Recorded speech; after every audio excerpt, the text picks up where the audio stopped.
Why did Israel resume its deadly bombing campaign on Gaza now?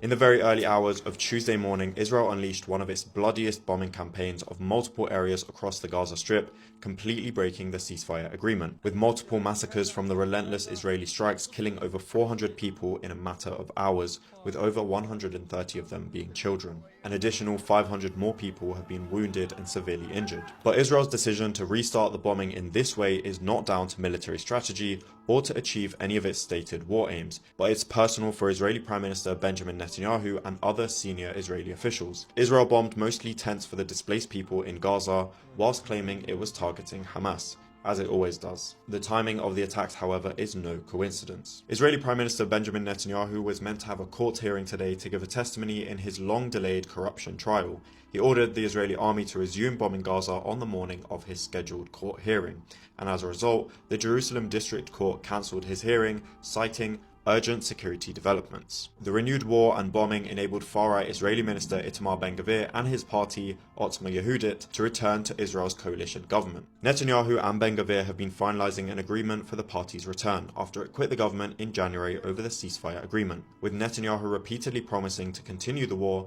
to try to prevent his government from collapsing, with the constant threats of resignations from officials. But why was all of that needed now? Israel's coalition government as it stood was in a crisis, as it struggled to get the majority it needed to pass the 2025 budget, which has to be passed by the end of March, or else the government will collapse, and a new election will be called, according to Israeli sources. And Ben-Gvir's far-right party returning could restore the majority needed to pass the controversial budget, which includes plans to increase political control over judicial appointments and exempt the ultra-Orthodox community from military draft and prevent the fall of this government. Additionally, this morning's deadly attacks on Gaza come under the provisions of Israel's new military chief, who is appointed by Netanyahu himself, and may therefore aid Netanyahu's political survival. The previous Israeli army chief Herzi Halevi had resigned, citing the military's failure on October the 7th, and his belief that the war goals had not been achieved. Now, Israel is stalling phase 2 of the ceasefire deal, which would have seen the return of almost all Israeli captives and included the total Israeli withdrawal from Gaza, something Netanyahu's government is not willing to do. Instead, Israel blocked all aid entering Gaza following the end of the first phase of the ceasefire deal, and then announced that it would completely cut off electricity to Gaza,